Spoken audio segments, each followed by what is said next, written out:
rapping mimosa, these bars in the holster, pouring up a drink, put my name on the poster. Women who can rap make you come a little closer. Step out the whip, drop a tip to my chauffeur. New guest on my list, champagne's by my hips. It's time to get lit. Y'all know what it is. It's time to rap, and mimosas. Welcome, everybody. Welcome. The lighting has changed, actually. Let me simmer this lighting down just a bit. Do me a favor, go ahead and share this live with as many people as possible. We are about to go ahead and get started. I'm super excited for today's topic. Okay, we're talking about non-monogamy, intentional non-monogamy. We ain't talking about y'all people that go out there and cheat. Okay, I make sure I say that. We are not talking about people who go out there and cheat. We are talking about being intentionally non-monogamous in a relationship. And also we're going to talk about really just different styles of relationships outside of what is considered to be the conventional idea of what a relationship is. So I'm super excited about this topic today. I want you all to share it. If you know anybody, who's super into, different, just wanting to look for different things and explore differences in their romantic life, we're going to go ahead and get into it. I'm super excited for tonight's show. It's going to be a great one. Please share this live. Mo Healing, I see you, girl, in the chat. Just go ahead and send me a request to join, okay? And then I'm going to bring you on in. Today we are talking about non-monogamy and what that actually means. And as always, we end the show spitting some bars, okay? So that's going to be something fun to do as well. She sent the request. Let me bring her on. I'm excited. Hey y'all. Oh my gosh. I'm nervous in my Chucky voice. How are you today? Simone! Michelle, how are you, LaShondra? It's so good to see you. Thank It's you so for good to see inviting you me too. space. Of course. I'm actually really excited to have you on because I know you're super fun. You're super adventurous. And also this is going to be super informative for people who have no idea what non-monogamy is. It's funny because I actually spoke to someone about non-monogamy and I was like, oh yeah, my next topic is going to be non-monogamy. And I was like, didn't you just do BDSM? Why do you keep talking about sex? I'm just like, this has nothing to do with sex. Nothing to do with actually having sex, although you can have sex in a If you want to. non-monogamous if you With want consent. to, with consent. Okay. However, this has nothing to do with sex. Before we get started and, we talk a little bit more about who you are and what you do, what I actually want to do is shout out to my sponsors really quickly. Your girl got sponsors in season 3. Okay. So this lovely venue I'm in is the Urban. If you all are ever in Miami, Florida, which is where I'm located, please check out the Urban, okay, in the historic Overtown. It's a great place. It's Black owned. And on top of that, it's great vibes, 5 after 5 every Friday, parties on Saturdays, brunch on Sundays.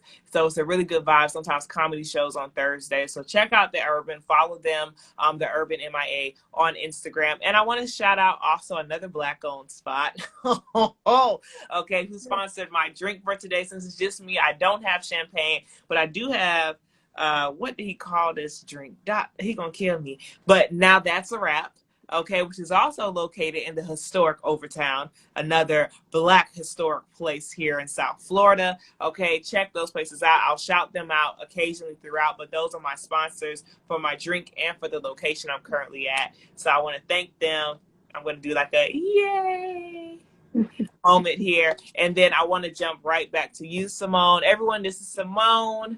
Okay. She is joining us today live. Simone, for those who may not know who you are, can you go ahead and just introduce yourself, who you are, what you do, etc.? Yes. Oh my gosh. Well, Simone or Mo, I am a licensed clinical social worker, also a doula. I teach yoga. So pretty much everything that you can kind of think of in the wellness world, I kind of dabble in it. Pronouns, she, they, and yeah. My whole focus is just to help people heal. I love helping people heal and reaching their highest potential because I know through healing, we're able to heal future generations and the communities around us. And that is our way of Mhm. surviving. Um, yes. Thank you for having me Mhm. again. Yes. This is so exciting. I'm super excited you actually decided to join. Okay, our topic today is all about non-monogamy, right? And the way this came about is I don't remember. I think I texted Simone something. I was asking her questions. I think I saw a Facebook post or something. And I was like, oh, this is so interesting. And then I said, I've never heard anyone actually talk about intentional non-monogamy. We're not talking about people who like just go out there and cheat. And it's like, y'all supposed to be monogamous, but you technically not monogamous. Okay, we are talking about intentionally being non-monogamous. And even just, I think there's a lot of curiosity I've found around the different types of relationships outside of conventional monogamy. So being able to actually have like an insightful and even educational but entertaining conversation about that, I think is super important, right? So first of all, what is non-monogamy? So it's any relationship that falls out of the spectrum of that one-to-one dyad. So having a relationship that consists of just two people. So non-monogamy may consist of more than one person or multiple people. So that is it's an umbrella term actually for multiple ways of how people practice relationships. Mm. Okay, so let's go through our dating history. I'll be honest as well, right? I have actually only ever practiced monogamy. I've only practiced monogamy in my dating life. However, as the years have passed on, I've been like, I'd be open to certain things. Right. I don't know that I will be open to a full polyamorous relationship. However, I actually know some people who have been in them. However, I'm like, I might be open to exploration, right? What's your journey? How did you get to the point of saying that you would be open or that you are officially in this realm? And then we could actually talk about how does it work? Because I feel like for some Yeah. people, it's like they have misconceptions. Well, unfortunately, I'm like my daddy. I'm a cheater. So that is how I got into this space. Which is funny because I was like, dang, I like them, but I also like them, but I also, have love for this person. So it was funny because I was like practicing unethical non-monogamy, and I think it's really based upon like our relationships in the Black community. I think it's normal. Like, we talk a lot about people having like side pieces in your main, and that would probably be a form of non-monogamy, just not the best practices because ultimately people get hurt in that. Yeah. I've been hurt by it, which I can, be Mhm. open and say that. So when I got out of a few relationships back, I was just like trying to think of ways how can I do some harm reduction for myself as well as like for others, because ultimately we're getting a relationship for a reason. We're getting a relationship because it should be pleasurable, it should be meaningful, Mhm. it should be healing. Like, so looking at the intentions of why am I getting in relationships, why am I in these spaces, um so that also helps. And then also looking at attachment theory. So recognizing my attachment styles and like how that worked also allowed me to explore a little bit more into okay. And so being a therapist too, I've had clients that were like in poly relationships, and so like I was like, this is interesting. Maybe this is something that I would want to do some more deep diving in. And unfortunately, I feel like it's kind of like a taboo within the Black community, which is strange because we do all this cheating, but then we don't want to actually do the work of having a conversation to have Mhm. healthy relationships. It would save so many relationships. So that's where I got into, is just recognizing just like the relationship issues within our community and how could I do some harm reduction within my own relationships, and then just having more, meaningful and Mhm. pleasurable relationships. And then like That way they're not, traumatic. Because oftentimes I hear a lot about people's relationships being so traumatic. Girl. Uh, there's so much trauma out here, and it could have been like prevented just by communicating expectations and traumas, and like all of those things can definitely help people have love that are, in healthier ways. Okay.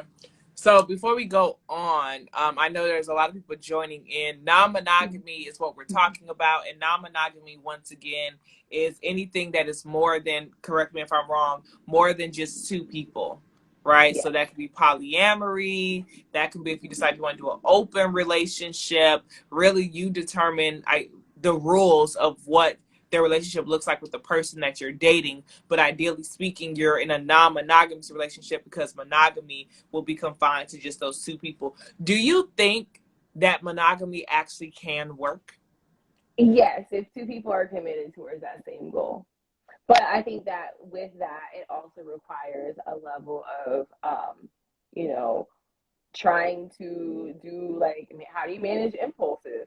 Then it also takes impulse control because we're animals. As animals, like some things are beyond our control. The pheromones, like all of the things that play into attraction, I think Mm. people have to actually look at and recognize like it's going to be unrealistic to say my partner is not attracted to somebody else outside Mm. of me, whether you want to believe it or not. I agree. I actually I came to the conclusion a while ago that the idea of monogamy and what it's meant I felt was not necessarily natural for either sex. A lot of times we know we talk about how, oh, for men it's not natural for them to be with just one person, as if women don't have urges and drives. Right. And there are some societies. I was watching what is the name of the show? It's a show on Netflix, and they explore different topics every episode. But they explored monogamy one episode. And there are cultures where a woman may have sex with multiple men. And if she gets pregnant, whoever she had sex with during that cycle, they're all considered to be the father. Right? All of them. Like where, in our Western culture, it's just like, well, who the daddy? That's the one who got to take responsibility. And in that village, it's like, well, we're all the father because we all had sex with this woman. And the woman is not looked at differently because she had Yeah. sex with multiple men. It is like, we're humans. We're attracted to each other. We had sex. Oh, look, a baby is coming. Now you have this one mother with multiple fathers. There's an actual culture like that. And I realized for both of us, I think men and women, I think that everyone craves sex. I do think monogamy is possible, right? I think there's a lot of stuff that we do that isn't technically natural to our Yes. instincts as human beings. I think that monogamy is possible if individuals decide to do monogamy, but I also think that if someone decides to not be in a monogamous relationship, you can have a healthy non-monogamous relationship, right? So what are the different types of relationships that are out there? Like, I know there's been a lot of talk about polyamory, which I really want to talk to you about because I feel like people be so unrealistic, right? But outside of polyamory, I know there's like all these different names. What are the different names or titles that are out there? So there are quite a few things. I took notes because as a therapist, these are things I'm constantly learning about.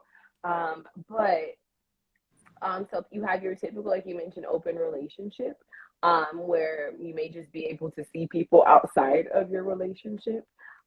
That's one. Some people also are in relationships where, like, if you are aromantic or asexual, your relationship may not be based in, a sexual nature. It may be based in, spending quality time together, things of that nature. Um, there's relationship anarchy, so people don't have hierarchy within their relationships. They treat everybody as an individual, like everybody's in the same playing field. So it really just depends on where you're at. You mentioned polyamory, so that can be done in many different ways. So I've seen polyamorous relationships where one person is really monogamous to the person who's practicing polyamory. Mm-hmm. But the main component is the commitment to a relationship within that. So you may notice that people are in a polycule. They may not be directly in a relationship with that person, but they're all kind of like, if you put a web, connected to each other. Mm-hmm. Mm-hmm. Go ahead. Do you think that polyamory is like because, and I'm trying to remember the exact title. So for the person who said the name of the show, I want to say the name of the show is called Explained. Oh, I love that show. Right, Explained on Netflix. And literally, I want to say since season 1, they do like explain. Literally every episode has a different topic, and there's an episode, I want to say it's either in season 1 or season 2, but they explain monogamy and the origins of it, which monogamy was not originally created as this whole thing that we consider it now. Like, it has a whole different origin. I don't want to dive 100% into it because but I would have to rewatch the episode to make sure I'm articulating it correctly. But the history of like how we got into this place of like, women, it was always an arrangement. When we're getting married, like women, we are getting married and we're, pretty much exchanging our chastity and our consistent sex to a man, and ultimately building his legacy in exchange for comfort and security. Which is, it's funny because now today it's like if a woman expresses it that way, she's a gold digger. But that's how monogamy was originally planned. Okay, this woman's going to give birth to my children. She's going to give me a legacy. And, in exchange for that, she does not have to worry about where money is coming from. She does not have to worry about a roof over her head. I will give her those things. Now, anything out and outside of that, as far as actually being faithful, can't confirm or deny whether or not those people were doing that, but the monogamy setup was originally an exchange, right? Men are getting consistent sex. They ain't got to worry about finding it. And here you go. Here goes some babies. Give me the house. Give me some money. Okay. And now we good. You got something. I got something. The kids have something. We built a legacy and we're continuing on in that fashion. And we may be in love. We may not be. But what we are doing is building a home together. Right. Ultimately, that's where monogamy comes from. Now, monogamy today is supposed to be, I won't even say all of that because we know now we have more of the 50-50, right? Where women pay 50% of the stuff, still give birth to the kids, and clean the house and make clean the house. food. Right. And then, for the people who are able to do it, right, there are some men who are still like, I'll take care of this and that. You worry about the legacy portion. Mm-hmm. And then you have some where it's hypogamous, right? Which is where we get into women who take care of pretty much everything. And the men make less, and the men possibly do less in the household as well. Because we have a lot of women who are so used to being independent, maybe that's a whole nother topic, right? But do you think polyamory, and I've had this discussion with men, there are a lot of people out there who's like, I want to do polyamory, as a man especially. They're like, I want, 2 women. I'm just like, that's not a cheap man's game. At all. So if you want to do that, you have to have money to play. So, at the end of the day, you have all of these people who now have expectations of you. And so accountability wise, if you have kids, like these are all households that you now have to be responsible for, attaining. If anything, and this may be controversial, I think this is something that Black women should look at more often, because historically now we are making more money than Black cis heterosexual men. So what is the purpose of being in a relationship with someone who is not able to keep, if we're looking at Darwinism, keep us alive in this society? Now it's called something else. Oh my goodness, I'm trying to remember the title. When the woman is a woman and 2 men, it's not called polyamory. It's called something. It's a different title, but it falls within the same realm. I have no clue, but I want that. Like, I want my life just like that. All the men. There's a movie actually with Blake. I can't remember her name, but she's married to the guy who plays Deadpool. And she has 2 men that are both in love with her, and they're all in a relationship, but she's the only woman. Nice. There's an actual movie that depicts that. It was the first time I actually ever saw it that way, right? Where it's these 2 men who are in love with her. Now, okay, let's talk about this. Recently, the woman who played the mom in Baby Boy, Uh-oh. The What signal's happened? messing up. Can you hear me, Simone? I can There hear we you. go. Recently, the woman who played the mom in Baby Boy came out. Let me sip my drink. Not that sounds stressful. Listen, y'all, if y'all have questions, please drop them in the chat. Okay. Having two men do sound stressful, I ain't gonna lie, because one man is enough.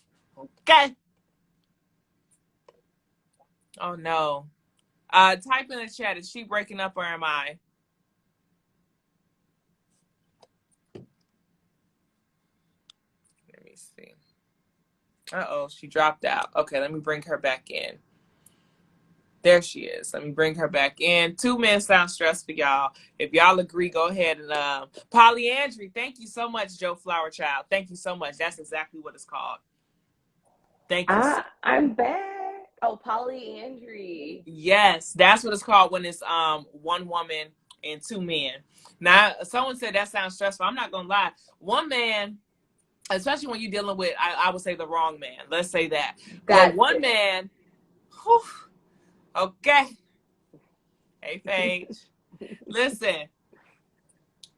Okay, I had a question. My question for you. Okay, the mom for Baby Boy, right? And I can't remember her name right now, but I love following her.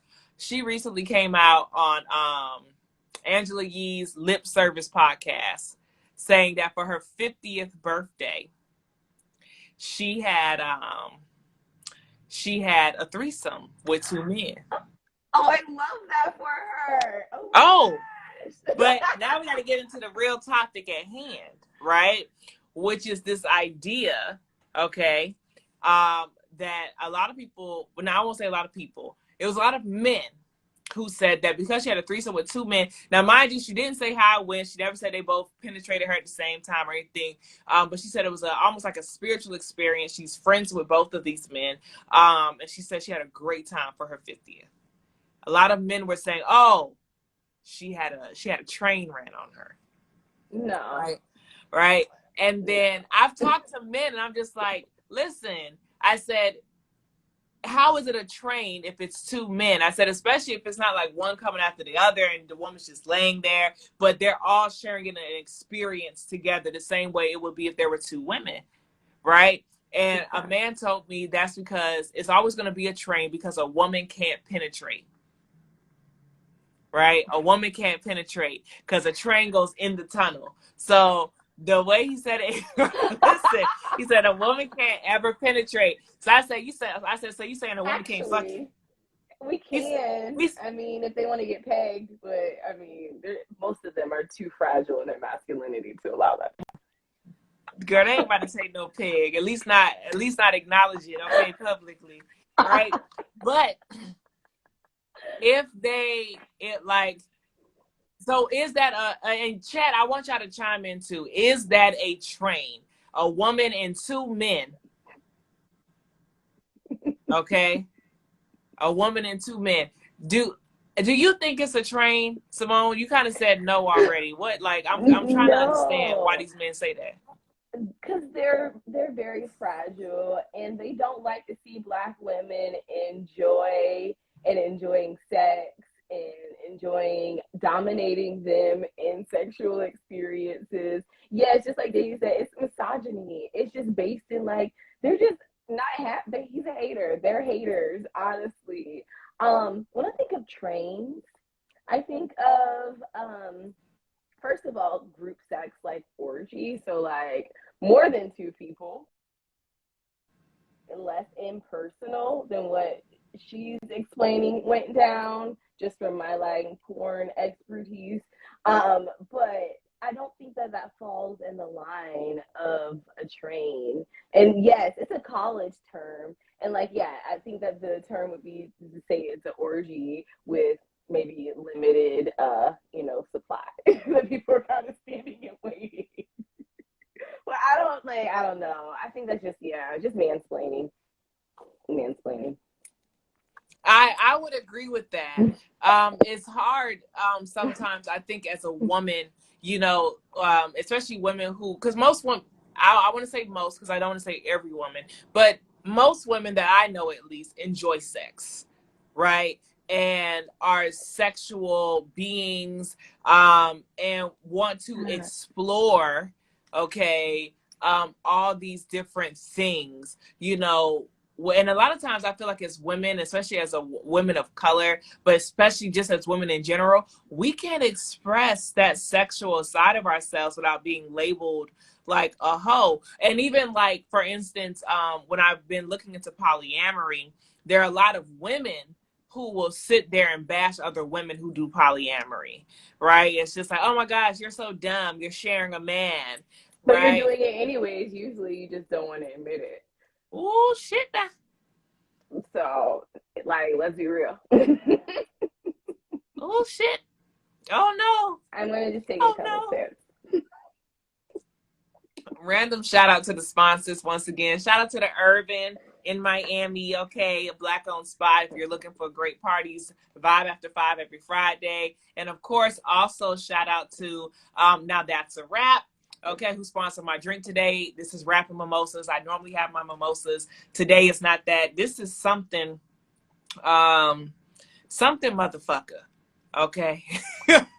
It's something like, it's strong. I told myself, you got to mix this. You trying to have me giving up all my business tonight. So let's talk about how this actually works, because there are people, right, who might be interested in the concept of exploring, okay, a non-monogamous relationship. So this could be, you know, polyamory, polyandry, which we've coined that term. Thank you so much, Joe Flowerchild, for that. Okay. Where should they start? What should they do if they think that they might be curious? Google. I mean, we have the most information out here in this generation. I would encourage you to just Google non monogamous relationships or whatever it is that is piquing your interest. If you're really insecure, there's an incognito mode. So just go incognito. Also, therapy is a great way to explore if you're having some questions about gender, sexuality, what relationships look like for you. I think that there's lots of spaces that we can explore relationships in safe ways. I think most of all, if you're in an existing relationship, is going to be communication. It's going to be, choosing the right time to talk to your person about this. Yeah, that's a great book, actually. Um, there, put it in the chat. Polysecure, someone was just telling me about that book. But there's books out here, there's literature. So just mostly just doing your research, and if you're with someone, communicating that, or if you feel like you're about to be engaging with someone and this is something that you want to explore, is to start having those open dialogues, and also being real with your capacity. If you are avoidant and you don't like texting people back, it may be, not at this point in your life that you go and get a bunch of partners, because that is going to be overwhelming. Certain things that we have to do is we have to be realistic with also our partners. How can they show up for us? What are your intentions behind getting into this? And also that means sometimes that, your relationship may not exist in a way that you want it to exist because of that. And I think that that also takes some, emotional maturity and, having those tough, but I mean, I don't feel like they're tough. I mean, yeah, they can be tough conversations, but real conversations. Yeah. A man I had on last week, a man I had on not last week, I'm sorry, last season, we talked a lot about polyamory, because he practices polyamory. And he talked about that it's a lot of times you have to check your ego. Everyone involved has to check their ego.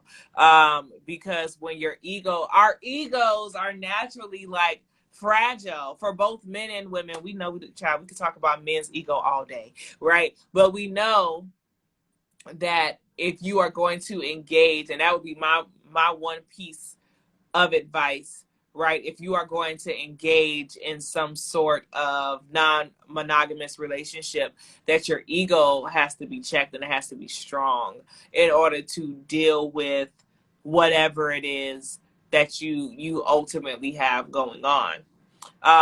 because it's very easy.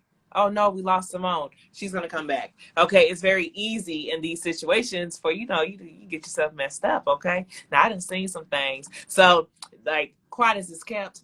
I know someone who started off in a non-monogamous relationship. It was one guy and two girls, and the one girl tried to get rid of the other girl. You can't do that. I'm saying she was being a straight up hater, okay? You can't do that. Both of y'all supposed to be the girlfriend, but she over here just like, either she go or I go. Can't get no ultimatums, okay? So you got to check your ego or excuse yourself from the relationship. You can't try to get rid of the other person, okay? It does happen often. It's sad. It's so sad. Welcome back, Simone. Thank you. I came in right at the perfect time. Yes, listen, it's sad. Like, people be trying to get rid of the other person, and I think that's the one thing about it, right? Like, it's this idea, like, let's say it's, me and a man, and we decide we want to have a little girlfriend or something, right? The one thought process that happens is like, what if she come in here and try to, stir the pot a little bit? Like, it's like, what type of intake questions? How long should I know you before I bring you into a situation, or before we all go into a situation together? Because as Joe Flowerchild said, the green eye monster is a real thing. What happens if that girl just like, oh no, I don't like this bitch. She ride his dick better than me. Or, she get nicer gifts than me, right? That's a real thing. Like, how secure can you be? And it's like, I tell people, it takes a special connection, right, between the women. Like, I think for me, like if I were to do it with another woman, right, and I have a man, for me, I'm thinking my connection with that woman has to be so solid, right, outside of him, that we have something so solid that I don't have to question her intentions, because we like each other. We respect each other. It can't just be he done brought some girl into the mix and now we both over here like this. You know what I'm saying? Right. And someone's just happy to be there while someone's really upset. Yes, jealousy is healthy in a relationship. Just have to learn how to communicate. I would say it's normal to feel moments of jealousy, but I think having a jealous character, like if that's genuinely your character, that can never work in any context of a relationship. Like, you have to be very, very careful, because there's also men who get jealous of their women. Oh yeah, some people be in relationships and don't even realize they be with their own haters. Be haters. Be the strongest hater, baby. The biggest hater you ever met in your life, okay? Sorry, that was trauma speaking. Yeah, my ex was one, so I already know. Look, Instagram about to kick us off. Okay? Like, so I guess I would say, let me ask you, being as someone, I'm assuming you actually successfully practiced this? Yeah, I won't say successfully, but have you been able to practice in non-monogamy yet? Like, have you had your throuple or whatever open relationship go on, and how was it? Well, I've done it in various stages of my life. I've done the open relationship experience where, like, I've been involved in someone's relationship. That's messy. 0 out of 10. Don't recommend. Do not be the unicorn in anybody. You can't fix them, folks. I feel like I'm like in practice of ethical non-monogamy. So that's something that's like happening, and I have felt those jealous moments and have had to process through that. And like you said, it's a part of the process, but how you navigate through that can determine, like, is this a healthy relationship or is it not? Because it is a part of human nature. I remember you saying about like the ego, and ego means that like we're operating from a space where sometimes it's not always based in reality. Sometimes it's based from our perception and what we may want things to be. And so I think that that's where we have to be real with ourselves. And I like what Jules said, is like, you don't own anyone. And so I'm a yogi, and a big part of this practice, which I feel like is funny because I've been talking about this since my yoga practice training, which is aparigraha, which is non-attachment. Mm-hmm. So just experiencing people, situations, but not like holding on so tight to it, because oftentimes we hold on so tight to it that we choke the life out of whatever it is, and then we can't enjoy it anymore. Mm-hmm. So that's, what I think is important, like to have attachments, but to not be attached.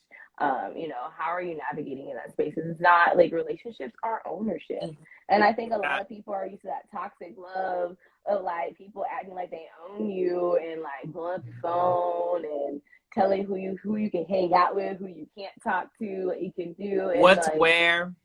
yes, all of that. And so I think getting out of that mindset of like, no, we're not owning each other. We're coexisting with each other. And then we also recognize that it's a choice. So at whatever point if this becomes, no longer mutual, bye. There's no hard feelings. There may be, but we got to get over them and you got to like heal through that.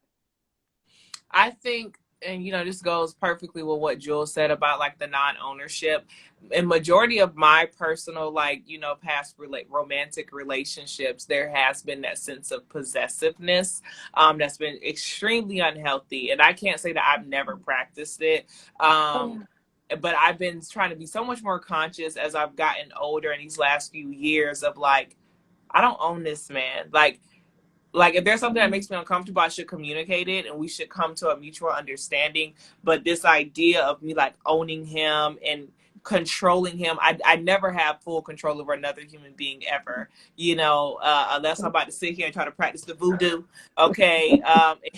And even then, I would have to go into some specific type of voodoo to, go into that. And Yeah. that's a lot of work, that's a lot of energy. I wouldn't do all that. So for me, it's like, relationships are like an active practice all the time because since majority, and I know or acknowledge that since majority of my relationships have been this experience of possessiveness or and me feeling like the man was trying to, in cases like, possess me or own me to a degree or control certain things, right?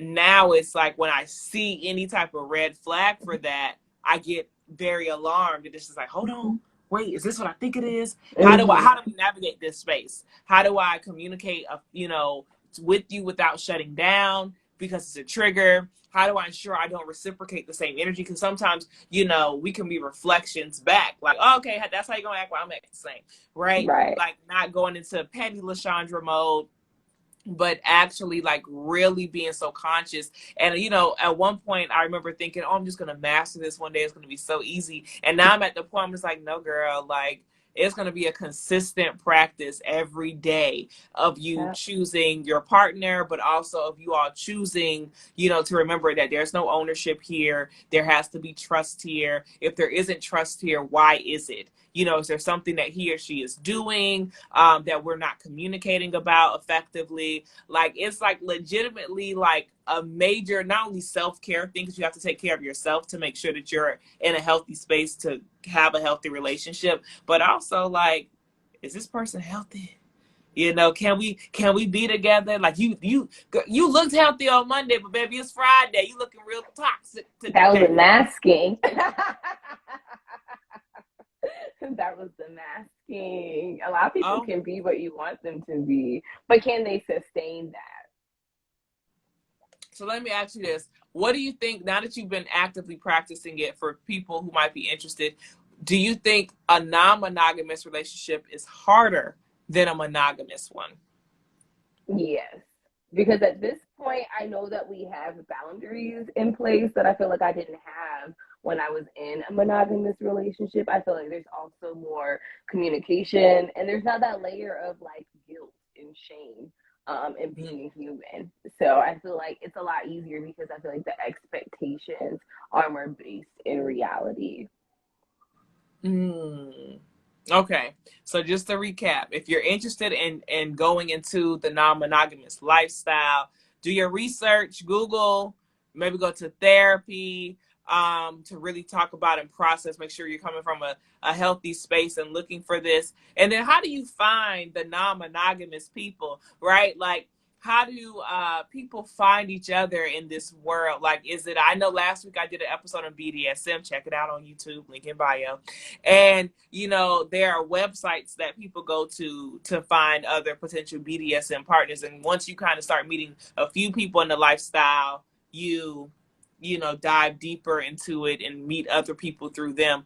Is there anything specific that people can do if they're interested in this? Like, are there apps?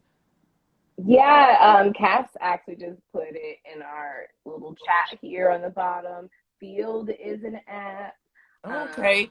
And for those who I might listen, it's FEELD as an app, FEELD as an app. Okay.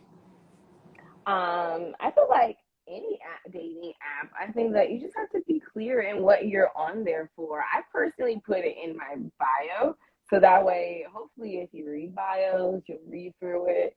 Um, but I'm not really sure. I think that's a good question.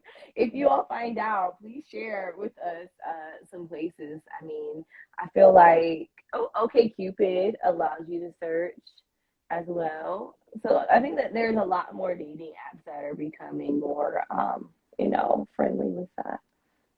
Okay. Okay. There's a Yeah. world on top of a world, okay, out here for people who might be curious about non-monogamy. And I think if you realize it's not for you, there's no harm in that. Because I think sometimes people are curious about things and they realize that they're either not ready at that time or that they won't be ready and it's not their thing. So I would encourage people that if you decide to try it, if you realize it's not your thing, please don't try to force yourself into something with another person who wants something differently. Be with someone who wants what you want, okay, authentically. And that you all set at the end of the day, I think we all set the rules for our own happiness. Yeah. You know, and what we desire and need for a family and what longevity looks like to us and what health looks like is going to vary from person to person because we're all different. So some people I've met some people, their idea of cheating is like flirting, and I've met some people, their idea of cheating is like if you have sex with a person more than one time outside of it's whatever people deem. So just be open and honest with yourself, I would say, is a major thing, because a lot of times we lie to ourselves and then we set ourselves up and other people for misery, because baby, don't try to drag me down with you. Yes, and it always comes out. You can only pretend for so long. That's like it can only last for so long. There's a person I know who practices polyamory, and him and his girl are very comfortable with it. They try to bring another person in who said they were interested, and they bring the person in, and she could not handle, even though he was with the other girl first, she could not handle seeing him with the actual OG. I was like, how she can't handle seeing him with the OG, baby? You do. Yeah, you got the You problem. right? But when she came in, it wasn't that she wanted both of them. She wanted him. Right? And that's dangerous. It's just like, nah, baby, if she wants you and he wants you, you either gotta want both of them or you gotta peace on now. You can't come in here and try to replace the OG. No, you can't expect change. You gotta change yourself in that. You have to change yourself or bow out gracefully. Y'all right here, Simone rap. You want to make your business Hold out on, of wait. I'm over here with these ads, child. Oh my gosh, I'm so nervous. But what you nervous for? I did like my Eminem brainstorming. I hope this is not brainstorm like a 8 Mile moment. Listen. So the topic is real simple. We've been talking about non-monogamy, okay, this whole time. So we just gonna keep it on non-monogamy. If for whatever reason the beat sounds funny to you, because I know we're at a distance and you want to pull up the beat on your end to rap to it so you can kind of make sure you're on the beat, let me know. Okay? All right. Let me go ahead and start the song over. Turn it up. Let's dance your song.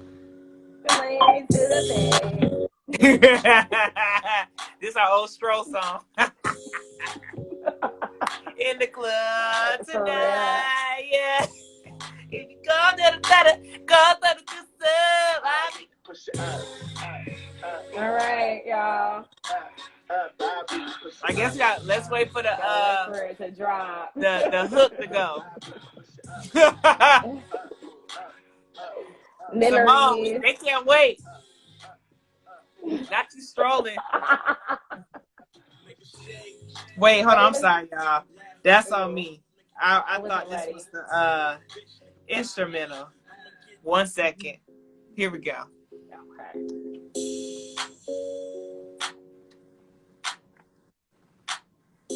I was about to really start strolling again.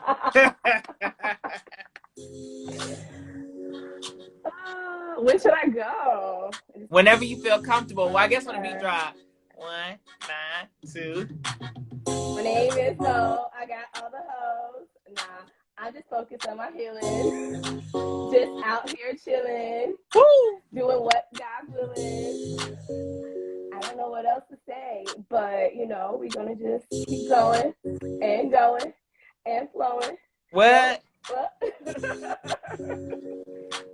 Practicing ethical monogamy is something that has been good to me. Yeah, I will never be a rapper, but it's okay. We have other talents out here.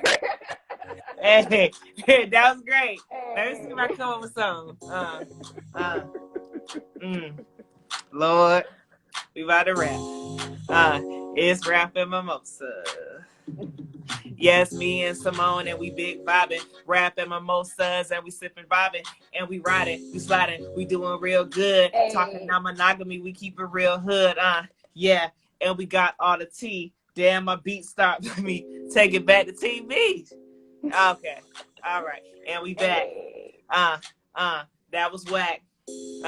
But we chilling and we flowing. Yeah, we good and we keep it flowing. I'm about to make some shit up. Make some shit up. Don't like it in the butt. What? Non-monogamy. Non-monogamy. Hey, and I might want to have a girl and a boyfriend. And we do it.